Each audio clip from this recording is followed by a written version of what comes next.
चलो सब लोगों को प्रणाम। हम लोग राइट टू इंफॉर्मेशन एक्ट 2005 पढ़ रहे हैं, जिसे हम प्यार से आरटीआई भी कहते हैं। मलाइका, आप जानते हो आरटीआई का अर्थ क्या है? हमारा उस बात पे आरटीआई का हमने ऐसा किया कि भाई मलाइका की मम्मी का नाम आरती है, तो अगर वो आई तो क्या बोलेंगे? Aarti I, it goes on to become RTI. तो फिर बाद में मलाइका ने घर जाके बात बताई कि सर ऐसा बोल रहे थे, तो मलाइका को मार पड़ी और हम समझ गए हैं कि वो मार का उद्देश्य कहाँ पहुंचाना था। That's why I felt a little bit of heat on my cheeks. चलो ये सब भी काटना है प्लीज। चलो इंफॉर्मेशन कमीशंस।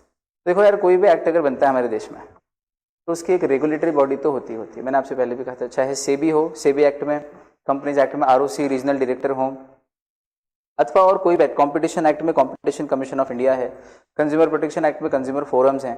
तो बेसिकली अगर कोई एक्ट बनेगा तो उसको रेगुलेट करने वाली बॉडी या फिर जुडिशियल बॉडी अथवा एडमिनिस्ट्रेटिव बॉडी उसके तहत बनती ही है। उसी तरह से राइट टू इंफॉर्मेशन एक्ट में जो बॉडी बनी है उसका नाम है इंफॉर्मेशन कमीशन। अब कमीशन दो तरह से है, इसलिए इसका प्लूरल लिखा है हमने कमीशंस। पहला है सेंट्रल इंफॉर्मेशन कमीशन और दूसरा है state information commissions. State information commissions इसलिए क्योंकि बहुत सारे स्टेट्स हैं, हर स्टेट का अपना अपना एक इंफॉर्मेशन कमीशन, और केंद्र का एक सेंट्रल गवर्नमेंट का एक अथॉरिटी डिपार्टमेंट जिसका नाम है इंफॉर्मेशन कमीशन। कमीशन को हम हिंदी में कहते हैं आयोग। क्या कहते हैं? आयोग। और कमिश्नर जो होता है उसको हम बोलते हैं आयुक्त। आयुक्त याद रखिएगा, ये बहुत बार सुनने में आएगा आपको ये वर्ड। इंफॉर्मेशन कमीशन यानी कि सूचना आयोग, इंफॉर्मेशन यानी सूचना, तो सूचना आयोग। और कमिश्नर जो होंगे उनको कहेंगे सूचना आयुक्त। बड़ी पोस्ट होती है, और जो व्यक्ति इंफॉर्मेशन कमीशन बनता है, सेंट्रल इंफॉर्मेशन कमीशन का कमिश्नर, उसे राष्ट्रपति शपथ दिलवाता है पद और गोपनीयता की। The president of India administers him the oath of secrecy. किसे? कमिश्नर को, इंफॉर्मेशन कमिश्नर को। तो हम सोच सकते हैं कि कोई सामान्य मामूली पोस्ट नहीं है। काम क्या है और क्या करेंगे ये सब अपन इन पर चर्चा करते हैं। पहले इनका कॉन्स्टिट्यूशन देख लेते हैं। कॉन्स्टिट्यूशन शब्द का यहाँ पे क्या अर्थ है? देखो, आज रिपब्लिक डे के दिन हम कॉन्स्टिट्यूशन वर्ड ले रहे हैं मुँह से, लेकिन यहाँ वो कॉन्स्टिट्यूशन नहीं है भारत का संविधान।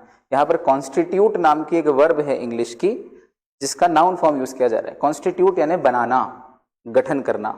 जैसे व्हाट कॉन्स्टिट्यूट्स दिस लैपटॉप, तो भाई स्क्रीन है, कीबोर्ड है, माउस पैड है, वेबकैम है, ये सब चीज़ों से मिलकर लैपटॉप बना है। What constitutes a human body, तो भाई लीवर है, हार्ट है, किडनीज हैं, लंग्स हैं, ऐसा। तो कॉन्स्टिट्यूट मतलब किनसे बनता है, ये वर्ड समझ में आया ना? ठीक। तो इंफॉर्मेशन कमीशन किससे बनता है, मतलब कितने लोगों से मिलकर बनता है। जब इसको हम कॉन्स्टिट्यूट कैसे होता है ये देखेंगे तो हम इसकी हेडिंग पढ़ेंगे कॉन्स्टिट्यूशन ऑफ इंफॉर्मेशन कमीशन। अब पूरे सेशन में जब जब मैं आपको लॉ पढ़ाऊंगा और कहीं किसी बॉडी का कॉन्स्टिट्यूशन आएगा तो आप उसका अर्थ लगा लेना। बार बार मैं ये एग्जांपल नहीं दूंगा किडनी लिवर हार्ट का। ठीक, अब समझ जाइएगा, पहला चैप्टर है इसलिए सब बातें कर रहे हैं अपन। कॉन्स्टिट्यूशन मतलब उसका गठन। कॉन्स्टिट्यूशन मीन्स गठन, कि वो बनती कैसे है, किन लोगों से मिलाकर बनती है। ठीक है, तो इंफॉर्मेशन कमीशन का कॉन्स्टिट्यूशन, कॉन्स्टिट्यूशन ऑफ आईसी। पहला, सेंट्रल इंफॉर्मेशन कमीशन। इसमें कौन कौन लोग होते हैं? Constituted by central government by notification in the official gazette.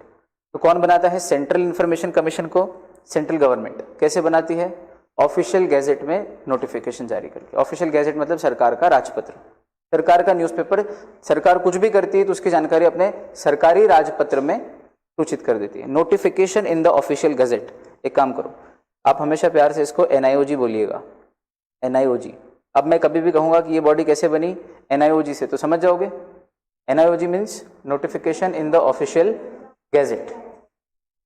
समझने के लिए एनआईओजी करेंगे अपन, ठीक है। इसमें कॉन्स्टिट्यूशन की बात आ रही है कि भाई सेंट्रल इंफॉर्मेशन कमीशन में कौन कौन होते हैं। तो देखो, एक होता है चीफ इंफॉर्मेशन कमिश्नर और बाकी होते हैं सेंट्रल इंफॉर्मेशन कमिश्नर्स। ठीक, एक होता है चीफ और उसके नीचे होते हैं इंफॉर्मेशन कमिश्नर्स। देखो, इसको ऐसे समझ सकते हो आप।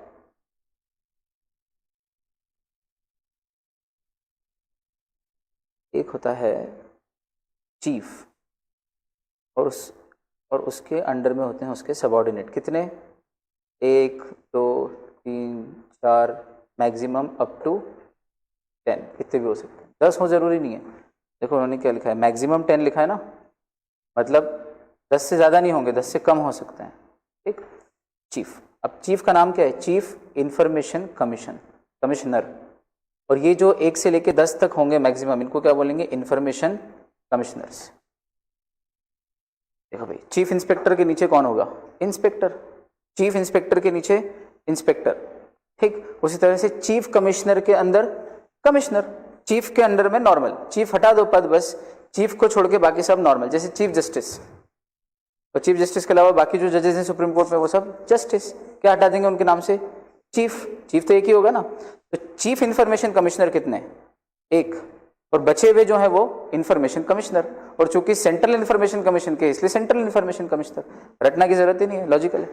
इधर स्टेट पे आ जाओ तो सेम रहेगा, स्टेट चीफ इंफॉर्मेशन कमिश्नर जो एक होगा, और उसके अंडर में उसके साथ काम करने वाले, कंधे से कंधा मिला के काम करने वाले state information commissioners, not more than 10 या मैक्सिमम 10, एक ही बात, अंडरस्टूड। तो चलो बहुत आसान हो गए। तो इंफॉर्मेशन कमीशन भारत में कितने लेवल्स पे हैं, तो जवाब 2 लेवल्स पे हैं, देखना जरा चार्ट में। पहला लेवल सेंट्रल, दूसरा स्टेट्स।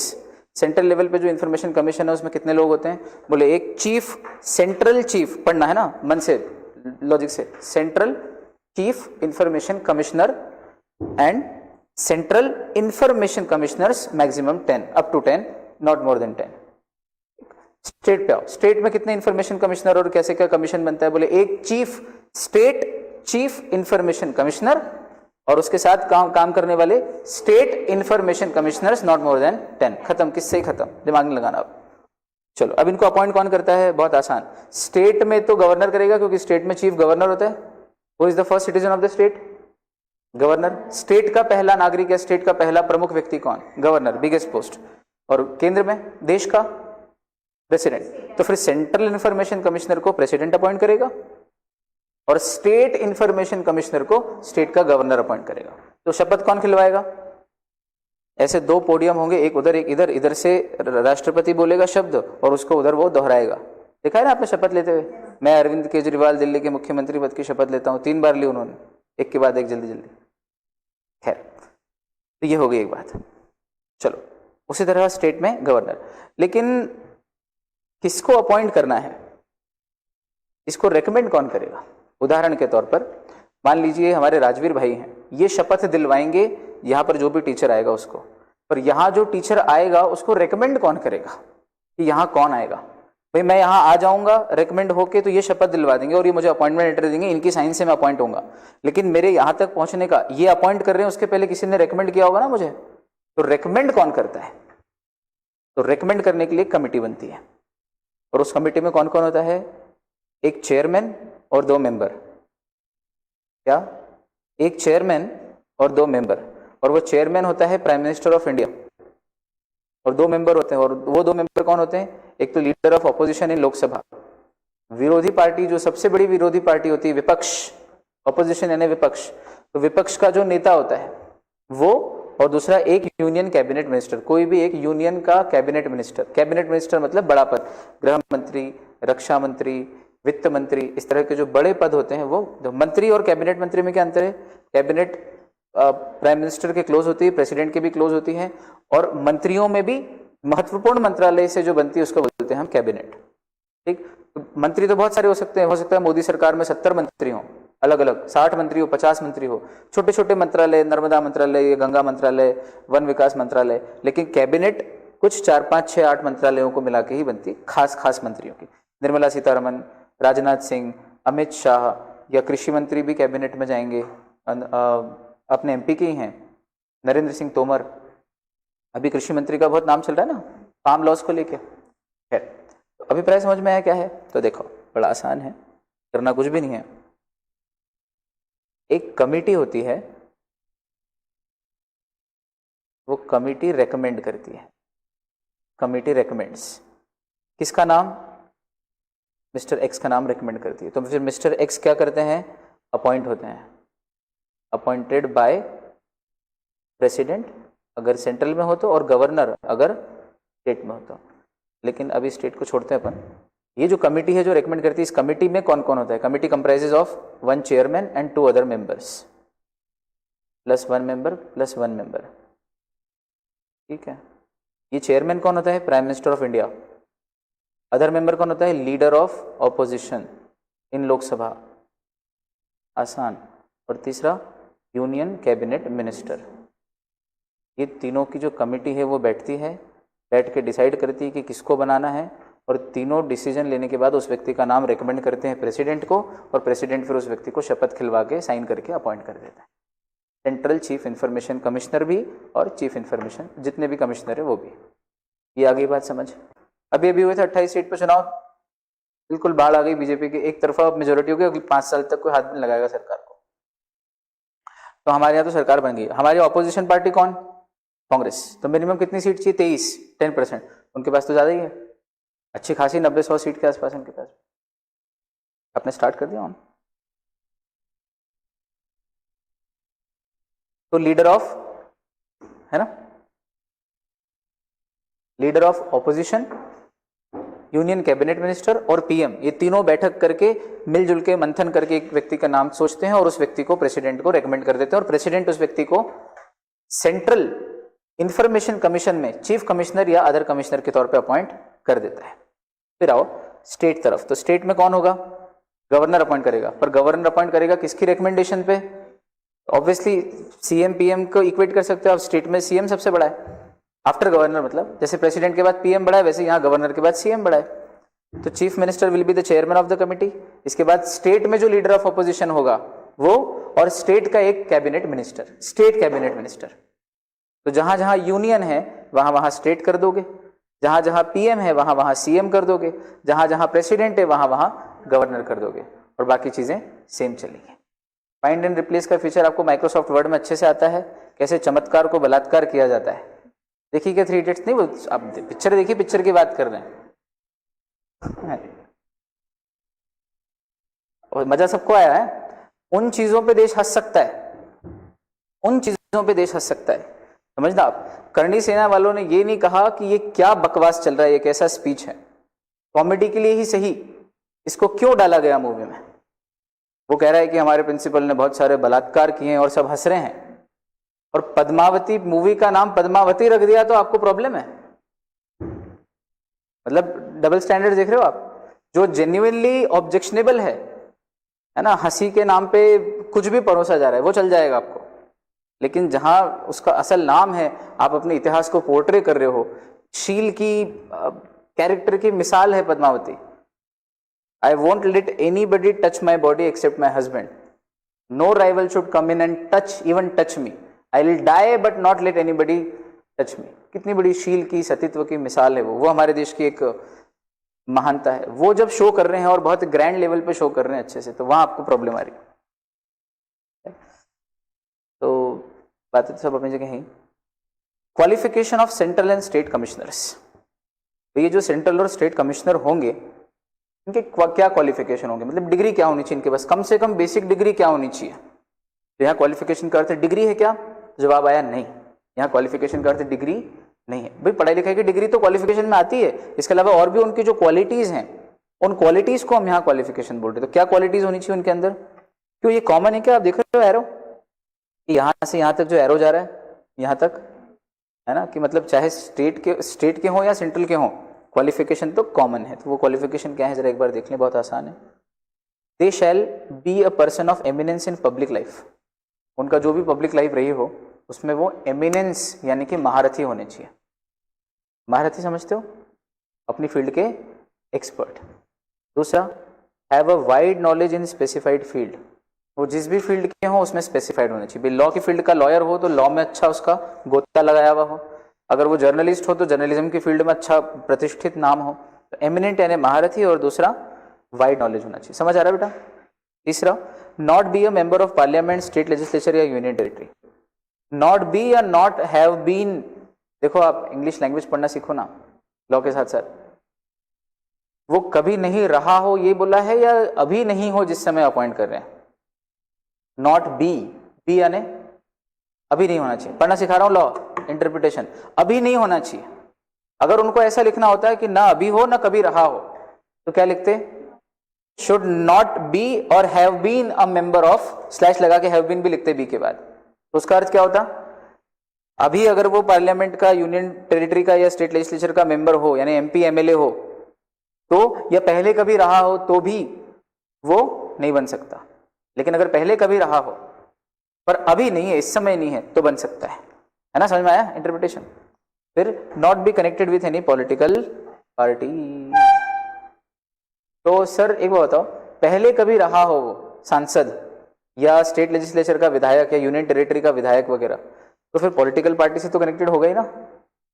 नहीं, इंडिपेंडेंट भी तो चुनाव लड़ते हैं, ठीक। और दूसरा, not be connected with any political party, अभी कनेक्टेड नहीं होना चाहिए। तो मैं बीजेपी का मेंबर था, मैंने बीजेपी के टिकट पे चुनाव लड़ा, मैं सांसद बना, 5 साल पूरे होने के बाद मैं अब नॉर्मल कॉमन मैन हो गया, और उसके कुछ सालों बाद मुझे इंफॉर्मेशन कमिश्नर बना रहे हैं क्योंकि मैंने अपनी फील्ड में बहुत नाम कमाया है, और मैंने बीजेपी की सदस्यता छोड़ दी है, रेजिग्नेशन दे दिया है।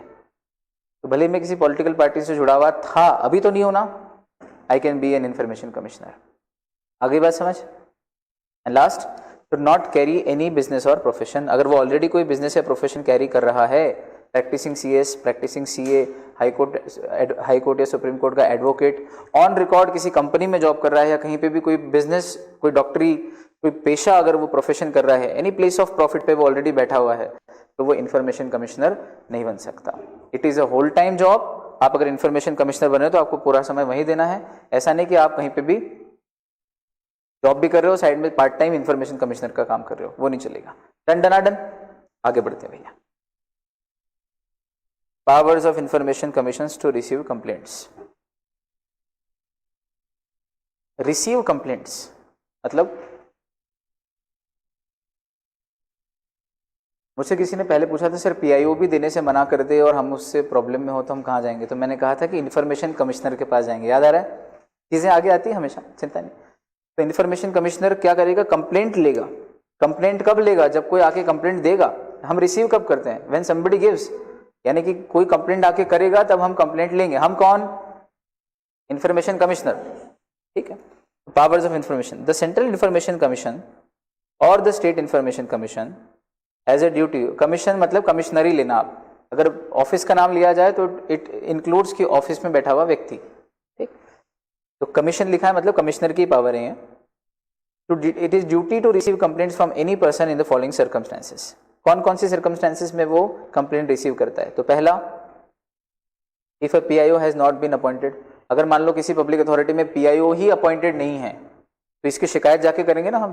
सर हम रेलवे डिपार्टमेंट में गए इन्फॉर्मेशन के लिए, वहाँ तो कोई पीआईओ ही नहीं था, तो चल क्या रहा है, एक्ट बनाया आपने, मेरा अधिकार है एज ए सिटीजन की मुझे इन्फॉर्मेशन दी जाए, मैंने रेलवे डिपार्टमेंट की एक इन्फॉर्मेशन मांगी पर वहाँ तो पीआईओ ही नहीं था, तो इस बात की कंप्लेंट करना पड़ेगी कि नहीं करना पड़ेगी, किससे करेंगे, कमिश्नर से। कौन से, सेंट्रल से कि स्टेट से, वो डिपेंड करता है कि डिपार्टमेंट कौन सा है। रेलवे का है चूंकि इसलिए स्टेट सेंट्रल में जाएंगे, लेकिन अगर कोई स्टेट गवर्नमेंट का डिपार्टमेंट होता है और वहां पे पीआईओ नहीं मिलता तो स्टेट कमीशन में जाए, एज द केस में भी, है ना। फिर if the application was refused, sir देखो तो मैंने एप्लीकेशन लगाई आरटीआई की लेकिन मेरी एप्लीकेशन रिफ्यूज कर दी, और जो ग्राउंड दिए गए हैं रिफ्यूजल के मैं उनसे संतुष्ट नहीं हूँ, तो झोल है, मेरे को लगता है इनको देनी नहीं information. If you feel aggrieved and if you feel like the information could have been given but it was deliberately denied, you can file a complaint with commission. और there was no response to his request, sir मेरी request पे कोई response ही नहीं आया, 30 दिन हो गए, और 30 दिन होने के बाद डीम्ड रिफ्यूजल माना जाता है। तो सर देख लो ये फिर रिफ्यूजल ही एक तरीके से, मेरे को कोई रिस्पांस नहीं दे रहे, मेरी बात का जवाब नहीं दे रहे।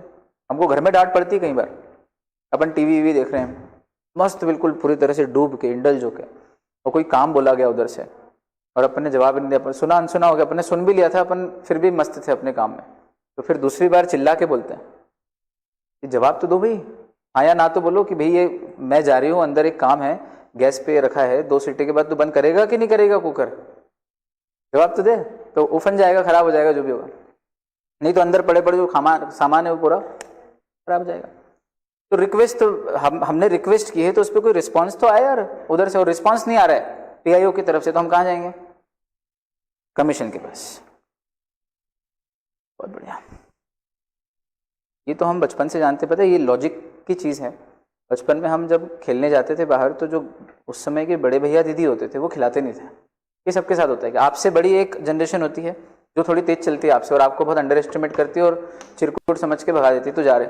और कभी खिलाते भी हैं डर दबाव में, तो कच्ची घोड़ी करके अथवा ऐसा करके खिलाते अपने। तो अपने को जब नहीं खिलाते तो अपन घर जाते थे अंदर, मम्मी को बोलते थे, पापा को बोलते थे कि हमको खिला नहीं रहे, तो वो बाहर आते थे, क्यों भाई इसको भी खिलाओ, चलो इसको भी। अच्छा, वो उनसे डरते हैं, तो ठीक है अंकल, ठीक है आंटी, ठीक है अंकल। हाँ, फिर धीरे से वापस में तय कर लेते हैं कि यार इसको आउट भी कर दो तो इसके मानेंगे नहीं, खेलेंगे तो अपन ही। और अपन को लगता था अपने को खिला रहे हैं, तो अपन भी जैसे वो दाम देने जाता था 10, 20, 30, 40, तो ऐसे छुपते थे कि अपन ही थप्पी करेंगे और अपना कुछ भी इंक्लूड ही नहीं होता था उसमें। ये बहुत मजे की बात है, सबने किया।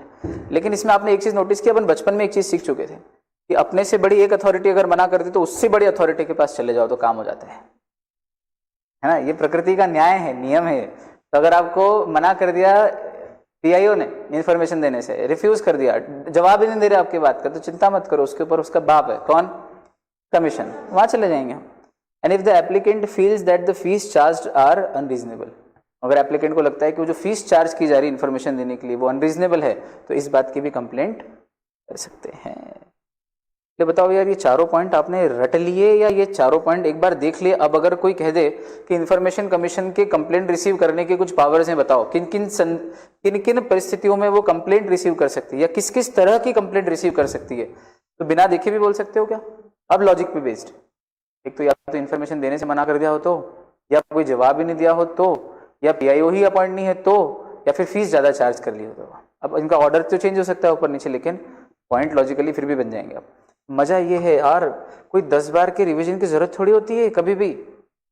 बहुत प्रैक्टिकल बात बता रहा हूँ मैं, एकदम खास। मैं पिछले 11 साल से पढ़ा रहा हूँ, this is the 12th year for me, और मैंने कभी भी ऐसे 5-5, 8-8 रिवीजन लिए नहीं। जो लेते हैं अच्छी बात है, मैं बुराई नहीं कर रहा हूँ, तो मुझे लगता है ज़रूरत ही नहीं होती। एक बार में इतने अच्छे से कंटेंट पिलाया जा सकता है कि बच्चे को ज़रूरत ही नहीं हो। मैं आपको अपने घर पे भोजन के लिए बुलाऊं, सुनना, हाँ मज़े की बात, बुलाया मैंने आपको, आओ भाई आप सब मेरे घर पे भोजन के लिए। आप लोग आए, तो मैंने जब एक दिन पहले से लड्डू बना के रखे हैं, वो लड्डू बनाते हैं दाल बाफले के साथ, लड्डू बनते हैं रवे के, छोटे छोटे बनाते हैं ऐसे, अपन यूं यूं करके थापते हैं इसको, तो गोल हो जाते हैं, बढ़िया टेस्टी। और राजस्थान में तो लड्डू बनाते ही नहीं है, उसका चूरमा बना के रख देते हैं। भाई लड्डू बनाने का काम हमसे नहीं होगा, दाल बाटी चूरमा, राजस्थान वाले चूरमा, ऐसा चलता है उनका। हमारे लड्डू बनाते हैं अपने एमपी में। आपके मुंह में पानी आ रहा है, हमको मालूम है, आप पी जाना वो पानी, आने समझ। तो लड्डू बनाए। अब मैं क्या बदमाश व्यक्ति हूँ, दिखावटी, बदमाश और दिखावटी व्यक्ति हूँ, थोड़ी देर के लिए मान लो ऐसा। तो मैं क्या करूँगा फिर?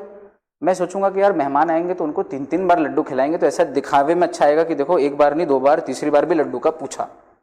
तो मैंने छोटे छोटे लड्डू बांधे,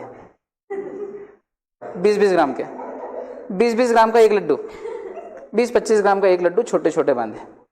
फिर मेहमान आए, हमने वो पत्तल थाली जो लगाई, दाल बाटी, दाल बाफला भी दिया, फिर लड्डू दिया। फिर हम दूसरी बार आए थे, सर एक और लेना पड़ेगा प्लीज़, अरे नहीं मीठा इतना नहीं लेता, अरे आपको लेना पड़ेगा, एक और बार दिया। फिर तीसरी बार आए, ज़बरदस्ती दिया, समझना। तो भी 3 बार में मिला के मैंने 75 ग्राम का ही लड्डू दिया उनको, इससे ज़्यादा नहीं दिया।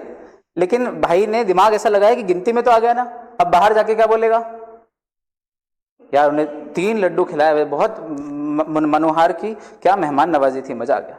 दिखावे का काम तो पूरा हो गया, उसकी बदमाशी भी हो गई, दिखावा भी हो गया, और जमाने में वाहवाही भी हो गई। और एक मेरे जैसे ही दूसरा भोला व्यक्ति है जो बहुत मस्ती में मस्त है, उसको दिखावा किसी चीज का नहीं करना है, जेन्युइन काम करना है जो दिल से। उसने कहा क्या जरा जरा से लड्डू देना है यार मेहमान को, एक खिलाओ लेकिन अच्छा खिलाओ। तो 100-125 ग्राम का एक बड़ा लड्डू बनाया, अच्छा उसमें भी दाख काजू मिला के, सब टेस्टी, सिंपल भी नहीं, और एक बार दिया। और देखो, एक हम खिलाओ तो अच्छा खिलाओ, भले एक खिलाओ, ऐसी हमारी नीति। तो हमने एक ही दिया, दूसरी बार हमने पूछा ही नहीं। फिर भी जेन्युइनली बताना, रिवीजन तो 3 बार नहीं कराया पर वो एक बार ही ऐसा था कि वो एक बार में पूरी तृप्ति हुई या नहीं हुई, और ज्यादा मिला। एक बार की कोचिंग प्लस 2 बार के रिवीजन से एक बार की कोचिंग ज्यादा बेहतर हो सकती है, बशर्ते पढ़ाया तरीके से जाए। मैं आपको पढ़ाने की बजाय पढ़ना सिखा दूं, किसको ऐसे पढ़ते हैं, ये ऐसे ट्रिक पकड़ लेते हैं, ऐसे शब्दों के लॉजिक होते हैं, बस वो आपके दिमाग में ये ट्रिक बैठ जाए, तो अब आपको कोई दूसरा चैप्टर भी अभी मैं दे दूंगा थोड़े समय बाद कि ये लो, ये एक चैप्टर है, आप खुद से पढ़ के बताना जरा कितना समझ में आया। आप बोलो सर हमको ऐसे इंटरप्रेट करना आ गया, पढ़ा एक बार और हमको 50% तो यही समझ में आ गया, पढ़ना आ गया हमको, आया। तो रटने की जरूरत नहीं है, कोई ऐसे रिवीजन फिर भी कराऊंगा मैं, चिंता मत करो। ऐसा नहीं कि मैंने ये बोल दिया तो इसके मैंने अपने पहले से कवर अप कर लिया कि अपने को नहीं कराना है तो उसका बहाना बना लो, वो अलग विषय है, रिवीजन करा दूंगा, लेकिन जो लॉजिक है वो सही होना चाहिए। ठीक है क्या बात? ये तरीका है। आगे बढ़ रहे और पॉइंट एक, if the applicant thinks information given is incomplete और फॉल्स और मिसलीडिंग, सही बात है। अगर एप्लीकेंट को लगता है कि यार मैंने इन्फॉर्मेशन मांगी और इन्होंने मुझे दी भी, लेकिन जो मांगी वो दी नहीं यार, या मैंने जितनी मांगी थी उतनी पूरी नहीं दी, कुछ ना कुछ झोल लग रहा है, I feel this that this information is incomplete और फॉल्स या मिसलीडिंग है, ये घुमा दी, शायद कुछ मैनिपुलेशन कर दिए डेटा में, तो वो उसकी भी कंप्लेंट कर सकता है। तो कंप्लेंट कौन रिसीव करेगा? Commission. On being satisfied, the commission can initiate an inquiry. The commission will get the same powers as vested in civil court while carrying out the inquiry. Vested means given, या जो उनके पास है, privilege में है, उनके armoury में है। तो एक सिविल कोर्ट को जो पावर होते हैं कोई भी इंक्वायरी कैरी आउट करने की, क्या सिविल कोर्ट को इंक्वायरी करने का पावर है? किसी भी व्यक्ति के खिलाफ इंक्वायरी करके डिसीजन मेकिंग दे सकता है एक सिविल कोर्ट, सिविल केसेस की। हाँ, तो जो पावर सिविल कोर्ट के होते हैं बिल्कुल वैसे ही पावर इंफॉर्मेशन कमीशन को। It is kind of a judicial body, quasi judicial body बोल सकते हैं हम। It is not a court but it is nowhere less than a court. क्या क्वासी मतलब?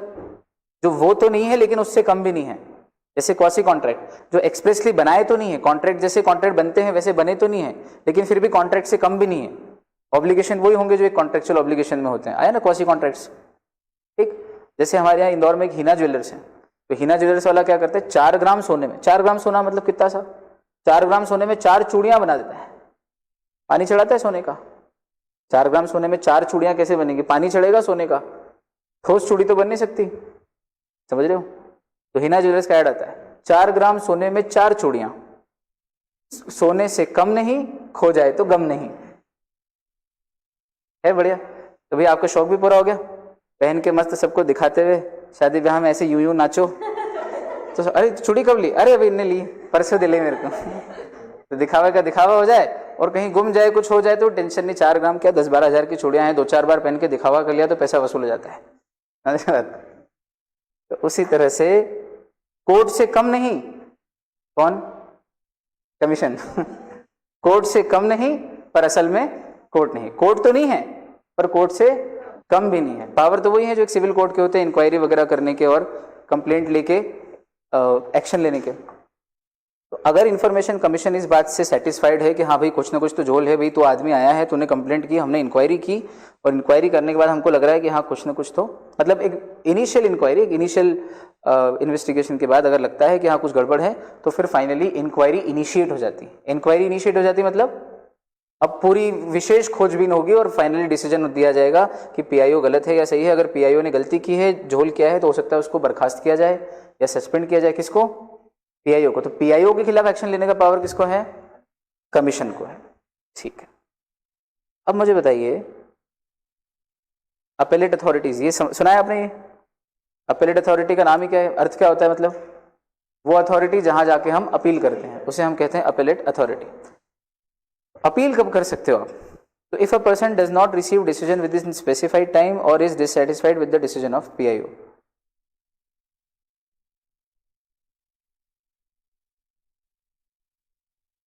देखो एक मजे की बात और, इंफॉर्मेशन कमीशन के पास आप इन कारणों से जाते हो। कौन से कारण? ये 1 2 3 4 5 जो आपकी स्क्रीन पे अभी दिख रहे हैं। इन 5 कारणों से आप कहाँ जाते हो? सीधे सीधे डायरेक्टली इंफॉर्मेशन कमीशन के पास, पीआईओ के खिलाफ कंप्लेंट करने, अपील करने नहीं। अपील और कंप्लेंट में डिफरेंस अभी नहीं बताऊंगा, वो सीपीसी आरपीसी आईपीसी पढ़ेंगे तब देखेंगे। अभी यहाँ पे ये अंतर समझो आप कि पीआईओ ने कुछ ऐसा किया है जिसकी मुझे कंप्लेंट करने जाना है, तो मैं कहाँ जाऊंगा? अपीलेट अथॉरिटी में नहीं जाऊंगा, कमीशन के पास जाऊंगा। लेकिन पीआईओ के पास मेरी कोई फाइल पेंडिंग थी, उस पर पीआईओ का कोई डिसीजन आया है और वो डिसीजन से मैं असंतुष्ट हूं, तो उसकी मैं अपील करूंगा। मतलब कितनी अथॉरिटीज होगी ये बताओ अब आप? कुल कितनी अथॉरिटीज होगी? एक तो हो गया पब्लिक इंफॉर्मेशन ऑफिसर, अगर ये कोई डिसीजन देता है तो इसके डिसीजन की अपील करने कहाँ जाता हूं मैं? अपेलेट अथॉरिटी के पास। ठीक, और पीआईओ जो है अगर ये पीआईओ ने कुछ गड़बड़ की है, डिसीजन नहीं दिया किसी बात पे, मेरी किसी चीज पे डिसीजन नहीं दिया है, अगर इसने कुछ गड़बड़ की है तो इसकी गड़बड़ के लिए मैं कहां जाऊंगा? इंफॉर्मेशन कमीशन के पास, सेंट्रल या स्टेट इंफॉर्मेशन कमीशन के पास, ठीक। और अपेलेट अथॉरिटी के भी डिसीजन से मैं असंतुष्ट हूं तो अपील कहां करूंगा? Information commission.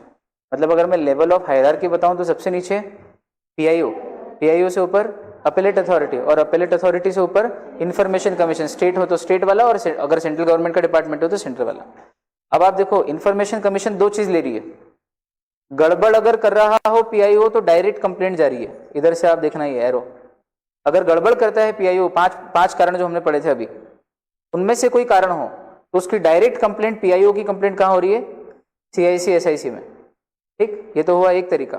दूसरा, पीआईओ के पास हमारी कोई फाइल पेंडिंग थी और उस पर कोई डिसीजन पीआईओ ने दिया और हम उस डिसीजन से असंतुष्ट हैं, या डिसीजन टाइमली नहीं दिया है, डिले किया है, तो उस गलत डिसीजन की, या डिसीजन हमको नहीं पसंद आ रहा है, उसकी अपील कहां करेंगे? अपेलेट अथॉरिटी के पास। और अपेलेट अथॉरिटी में भी हार गए, वहां भी हमको संतोष नहीं मिला, तो उसकी अपील, सेकंड अपील कहां करेंगे? सीआईसी में। तो अपील कितने प्रकार की हो गई इस एक्ट में? दो प्रकार की। पीआईओ की अपील अपेलेट अथॉरिटी को, फर्स्ट अपील, और अगर वहां भी हमको पसंद नहीं आया तो सेकंड अपील विद सीआईसी या एसआईसी एज द केस में भी।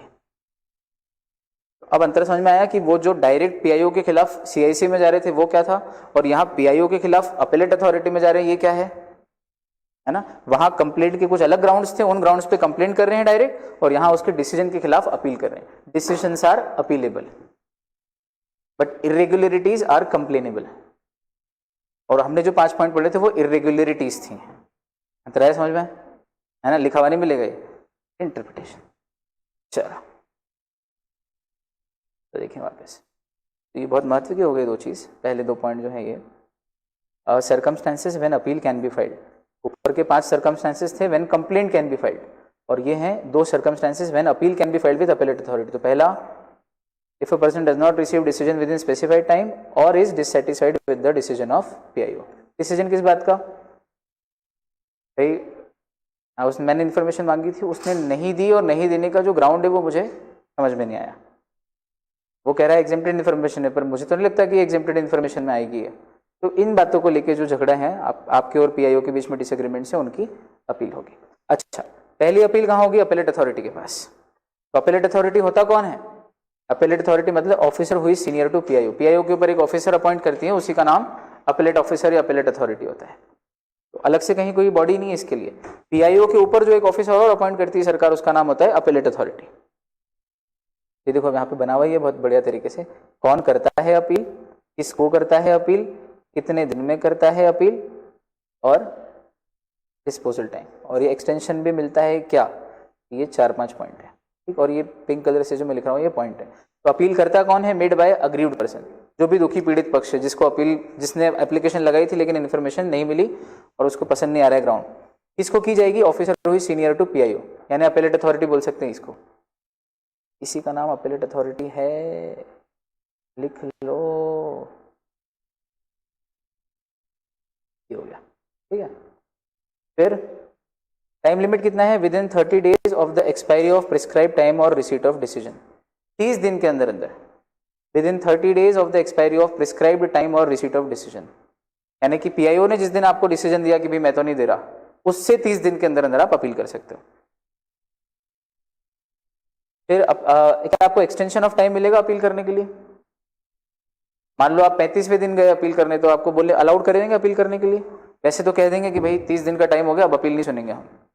लेकिन अगर आप सफिशिएंट कॉज दे दो कि सर मैं बीमार पड़ गया था, पिताजी बीमार थे, माताजी बीमार थी, पत्नी बीमार थी, XYZ को जेन्युइन रीजन दे दो, एक्सटेंशन भी मिल जाता है। 30 दिन के बाद भी आपकी अपील सुन लेते हैं। जैसे कि मेरी क्लास में कोई 10 मिनट लेट आए तो मैं अंदर आने दूंगा क्या?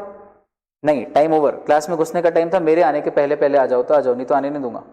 लेकिन अगर आप जेन्युइन कॉज दो कि सर गाड़ी पंचर हो गई थी, जेन्युइनली प्रूफ के साथ, ये देखो कील तो फिर सफिशिएंट कॉज हो तो मैं आपको अलाउ कर भी दूंगा। कील तो कोई कहीं से भी उठा के ला सकता है। तो मे बी, क्या लिखा है? मे बी, मिल भी सकता है, नहीं भी मिल सकता है, depends on what? Sufficient cause दिया है यानी आपने, ये वर्ड याद कर लो, ये आएगा लिमिटेशन एक्ट में, सफिशिएंट कॉज। अच्छा दिया ये, और नीचे दिया, ये लिखा है ना, may be granted if there is a sufficient cause. फिर डिस्पोजल टाइम, डिस्पोजल टाइम मतलब एक बार आपने अपील फाइल की तो कितने दिन में वो अपील को फाइनलाइज कर देंगे, अपील का डिसीजन दे देंगे। ऐसा नहीं कि अपील आने के बाद अपील के ऊपर चर्चा चल रही 2 साल तक। अपील की मैंने तो अपील मेरे अपील करने के बाद कितने दिन में वो अपील का डिसीजन दे देंगे, 30 डेज। और अगर थोड़ा लेट हो रहा है, टाइम ज्यादा लग रहा है तो एक्सटेंशन इज पॉसिबल 15 डेज, यानी 30 + 15 45 डेज। 45 डेज में तो अपील का डिस्पोजल हो ही जाएगा। अपील का डिस्पोजल यानी अपील का निराकरण, यानी अपील पे क्या डिसीजन देना है वो 45 डेज में हो जाएगा from the date of filing of appeal. 30 days usual और 15 डेज का एक्सटेंशन, ठीक है। चलो अब सेकेंड अपील का क्या फंडा है यार, तो देखो सेकेंड अपील कौन करता है, अगेन अग्रीड पर्सन। खुश व्यक्ति कभी अपील करता है क्या, यार मेरे को डिसीजन इतना पसंद आया कि मैंने सोचा इसकी अपील ही कर लो, क्यों करेगा, अग्रीड पर्सन। अग्रीड बताया था मैंने आपको, मेरे बच्चे अग्रीड वर्ड जानते हैं बहुत अच्छे से, आप नहीं जानते हो, सुनो ध्यान से। अग्रीड शब्द का क्या अर्थ है, इंग्लिश लैंग्वेज का वर्ड है ग्रीफ, सुना ध्यान से। ग्रीफ यानी दुख, सुना है, she exclaimed in grief, indirect speech grief, grief यानी दुख। अब इसमें एड प्रीफिक्स लगा हुआ, एड प्रीफिक्स, एड यानी और अच्छे से, पूरी तरह से, एड का अर्थ होता है पूरी तरह से, तो पूरी तरह से जो ग्रीफ में हो। और अब इसको आपको एडजेक्टिव बनाना है तो इसका पास्ट टेंस कर दो, क्योंकि पास्ट टेंस करके पास्ट पार्टिसिपल फॉर्म में भी एडजेक्टिव बनता है वर्ब का, पास्ट पार्टिसिपल फॉर्म से भी। जैसे कि दिस इज अ वॉल, और इसको एडजेक्टिव देना है, कैसी वॉल, पेंटेड वॉल। तो पेंट में ईडी लगाया, पास्ट टेंस किया तो पेंटेड वर्ड बना। और क्या ये पेंटेड वर्ड एडजेक्टिव है, विशेषता बता रहा है वॉल की, वॉल कैसी वॉल, पेंटेड वॉल, यानी ईडी, ईडी मत बोलो, पास्ट पार्टिसिपल फॉर्म करने से एडजेक्टिव बनते हैं कि नहीं बनते हैं। तो पर्सन, पर्सन अपील करेगा, भाई कैसा पर्सन, उसकी विशेषता तो बताओ, अग्रीव्ड पर्सन, तो उसको विशेषता बताने वाला विशेषण वर्ड है, तो अग्रीव्ड पर्सन बराबर। तो कैसे बना, ईडी लगा के पास्ट पार्टिसिपल किया, एड प्रीफिक्स से हमने ये बताया कि भली भांति, पूरी तरह से, और ग्रीफ यानी दुखी। अब इंग्लिश में एक रूल है कि एफ के बहुत बार रूप वी बन जाते हैं, जैसे वाइफ, अब प्लूरल करो, वाइव्स, वी आ जाता है ना। नाइफ, नाइव्स, लाइफ, लाइव्स, तो जब इसके रूप बदलते हैं तो एफ का वी होता है। तो ये जो ग्रीफ का एफ है ये क्या बन जाएगा, वी, और डी जो है ये जी बन जाएगा, डी जी बन जाएगा। ये सफिक्स प्रीफिक्स जोड़ते समय के कुछ नियम है, जैसे कि इन प्लस रेगुलर, तो एन आर बन जाता है, उसके बाद वाला वर्ण रिपीट हो जाता है ना। वो इर प्लस रेगुलर नहीं है, इन प्लस रेगुलर है, in plus legal, illegal, N L बन गया। आया, आप संस्कृत में भी जब व्यंजन संधि करते हैं तो ऐसा होता है, दिक प्लस गज, तो दिक में जो क हलंत क है उसके बाद गज का ग, ग पूरा है ना, तो ये जो क है ये भी ग बन जाएगा, अगले वर्ण को ले लेता है वो, तो ये दिग्गज, आधा ग पूरा ग और ज, दिग्गज बन जाता है। ठीक समझ में आया ना, इंग्लिश में भी ऐसे रूल्स हैं। तो इन प्लस रेगुलर इरेगुलर, उसी तरह से ए डी का डी जी बन गया, तो स्पेलिंग क्या बनी, ए डबल जी हो गया, फिर आर आई ई, फिर एफ का वी हो गया, और ई डी, तो ये बना अग्रीव्ड। अग्रीव्ड पार्टी मतलब जो पूरी तरह से दुखी पीड़ित पार्टी है वो, अग्रीव्ड यानी दुखी, अग्रीव्ड यानी दुखी, अग्रीव्ड यानी, मजा आ गया, हमको बताया अग्रीव्ड पार्टी मतलब दुखी पार्टी, पीड़ित पक्ष के साथ गलत हुआ। लेकिन अग्रीव्ड के क्या मायने हैं और कैसे बना, ये बोलते तो सिर्फ आपको आता है, मैंने सिखाया वो तुमको सुनना ही है सिर्फ आपको आता है। देखो यार, एक्सपीरियंस अलग होना चाहिए हमारा, एक्सपीरियंस अलग होना चाहिए हर चीज़ का। क्या बोल रहा हूँ, समझ में आ रही बात। एक होता है पढ़ना और एक होता है एक्सपीरियंस के साथ पढ़ना। तो it should become an experience of life time. यार हम पढ़ते थे यार, और हमने क्या क्या लर्निंग्स ली वहाँ पे, है ना, क्या क्या स्किल हमारे डेवलप हुए, इंटेलेक्चुअली साउंड हो गए हम यार, पढ़ने के बाद मजा ही आ गया।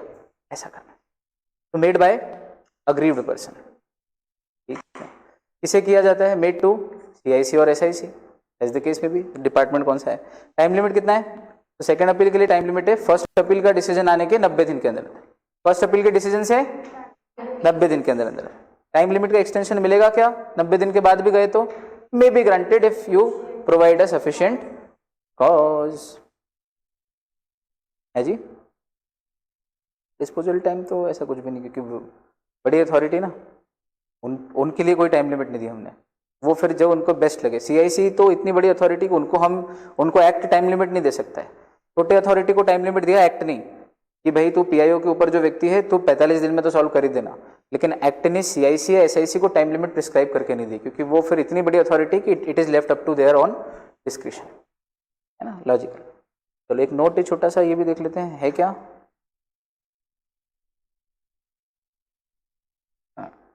Note, there is a concept of third party appeal as well in the act. ये देखना जरा, नोट है अपने पास एक 10 रुपए का। There is a concept of third party appeal as well in the act. It can be filed by the third party against PIO's decision. It must be filed within 30 days before the appellate authority and within 90 days of the decision of the first appeal before the appropriate information commission, which is the second appellate authority. मतलब third party appeal का भी provision है। जैसे मैंने income tax department से आनंद महिंद्रा ने इस साल कितना इनकम टैक्स भरा ये पूछा, या उनकी कोई पर्सनल इन्फॉर्मेशन पूछी, जो उन्होंने मुझसे कंसल्ट किए बिना दे दी। मांगने वाला कौन? राज मल्होत्रा। किससे मांगी? Income tax department. तो first party income tax department, second party Raj Malhotra, but information relates to a third party, Anand Mahindra and Mahindra group. जब ये बात उनको पता लगी तो he is grossly dissatisfied with the decision of the PIO that he has given an information without even consulting me and without even asking me. तो क्या ये जो थर्ड पार्टी है जिसने ना इन्फॉर्मेशन मांगी ना दी, देने वाला PIO, मांगने वाला राज मल्होत्रा, क्या आनंद महिंद्रा तो थर्ड पार्टी है, तो क्या ये थर्ड पार्टी भी अपील कर सकती है? अगर थर्ड पार्टी भी अग्रीव्ड हो तो even third party can file appeal because the information relates to me and you should have consulted me, asked me, या फिर मैंने मना कर दिया था फिर भी क्यों दी। इसलिए there is a concept of third party appeal also. ये समझ में आया? और मजे की बात, ये जो थर्ड पार्टी अपील इसमें टाइम कितना है? Same time. फर्स्ट अपील के लिए 30 डेज, और वहां भी हार जाओ तो वहां के डिसीजन से सेकंड अपील करने के लिए 90 days with the concerned CIC या एसआईसी एज द केस में भी। बैंग ऑन टारगेट, एकदम सही जगह जाके लग रहा है अपना सब कुछ। थर्ड पार्टी किसे कहते हैं? अभी ऊपर इन्होंने वर्ड दिया ना थर्ड पार्टी नोट में, तो फिर उसको नीचे उन्होंने एक्सप्लेन कर दिया। थर्ड पार्टी वर्ड का मीनिंग तो समझा दो, बीच में अब बोला तो third party as per the act means a person other than the citizen making a request for information and includes a public authority. Third party मतलब वो पीआईओ और वो इन्फॉर्मेशन मांगने वाला व्यक्ति, इन दो के अलावा जो कोई भी पार्टी हो, means any other party other than the person who requested third party, and that third party can even be a public authority. तो अगर रेलवे डिपार्टमेंट ने एक ऐसी इन्फॉर्मेशन दे दी है जो इरिगेशन डिपार्टमेंट से रिलेटेड और वो नहीं देना चाहिए थी, तो even irrigation department which is a public authority can be a third party and it can file an appeal against railway department with CIC और द कंसर्न्ड अथॉरिटी। आगे बात समझ में आ गई? ऐसा ये हमारा आज का इतना पूरा पोर्शन हुआ। पेनल्टीज हैं और उसके बाद वो चैप्टर पूरा कर लेते ना। चैप्टर पूरा हो रहा है हमारा आज। वाह भाई वाह, बताओ आज जल्दी चैप्टर खत्म हो। वो जल्दी नहीं है, अब नॉर्मल टाइम लगा अपने को, इससे जल्दी भी करना पड़ेंगे कुछ चैप्टर्स। जस्ट इन केस आप सोचो कॉन्स्टिट्यूशन ऑफ इंडिया बहुत बड़ा है, बहुत टाइम लगता है उसमें, है ना, और भी चैप्टर्स हैं बड़े बड़े, ये तो बहुत छोटे छोटे चैप्टर में से है। तो सब चैप्टर्स को हम 8-8 दिन 10-10 दिन थोड़ी दे पाएंगे।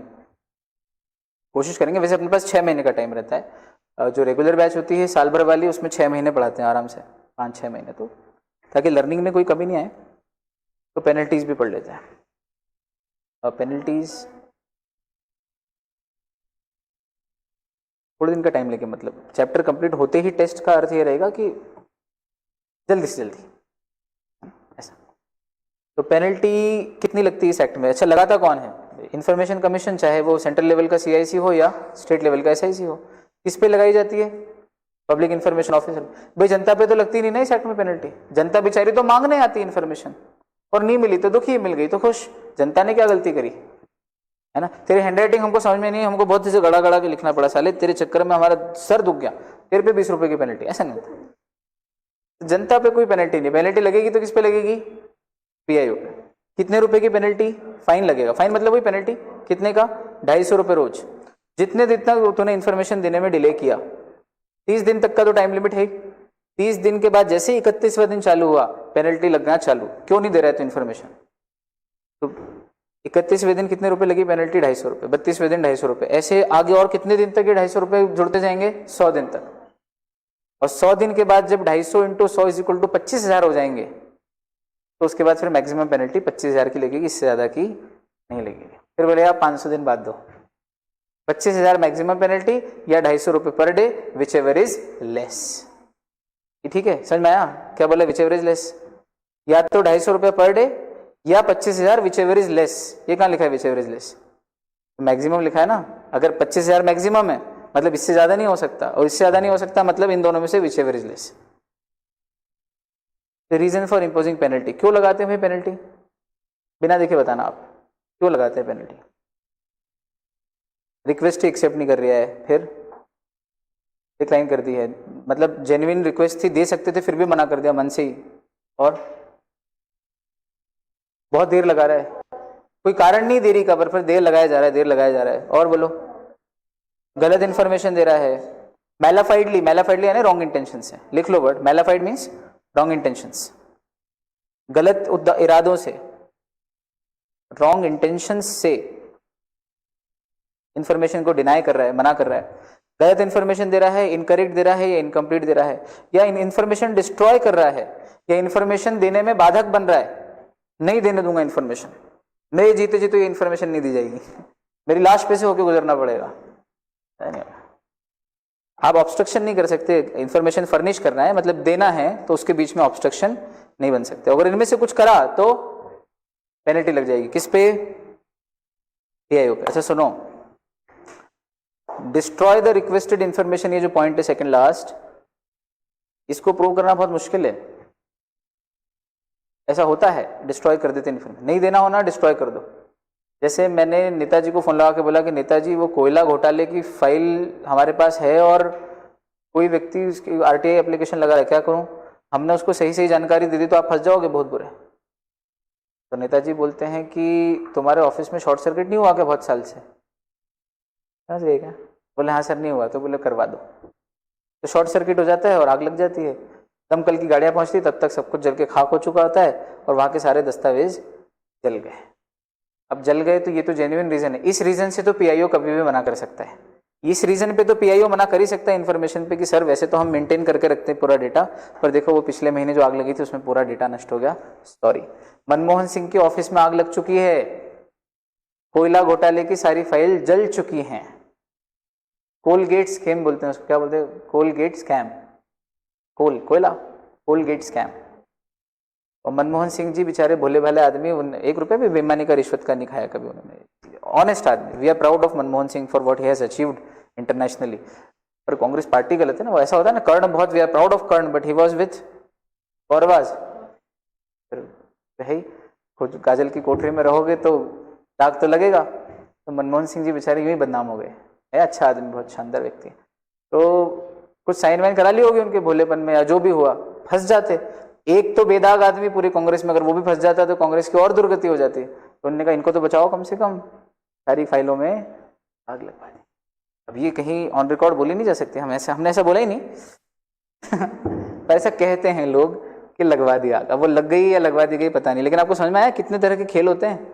आरटीआई एक्ट हमारे अभी भी नाकाफी है, इरादे अच्छे हैं, उद्देश्य अच्छा है बनाने का, लेकिन अभी भी पूरी तरह से काफी नहीं। और सबसे इंपॉर्टेंट तो साथ में आना चाहिए विसल ब्लोअर प्रोटेक्शन एक्ट। कहा था मैंने आपसे उस दिन भी, विसल ब्लोअर प्रोटेक्शन एक्ट नहीं आता है तब तक आरटीआई एक्ट पंगु है। पंगु मीन्स मतलब क्रिपल्ड है, फिजिकली चैलेंज्ड है। लेट्स यूफोनाइज इट, फिजिकली चैलेंज्ड है। So here we come to the end of this chapter. There are a few questions which you need to solve on your own. There are a few descriptive questions. I'm sure you will try to answer to them orally, and I would insist कि आप इनमें से किसी 1-2 question का answer लिख के फिर मुझे कॉपी चेक कराएं क्लास के बाहर आके। कल वल लिख के लाओ, क्वेश्चन तो आपके पास है, तो लिख के लाओ, मुझसे कॉपी हाथों हाथ चेक कराओ, फिर मैं बताऊंगा, मुझे भी आइडिया लगेगा कि भाई आप कैसा लिखते हो, अच्छा लिखते हो, बुरा लिखते हो, ऐसा।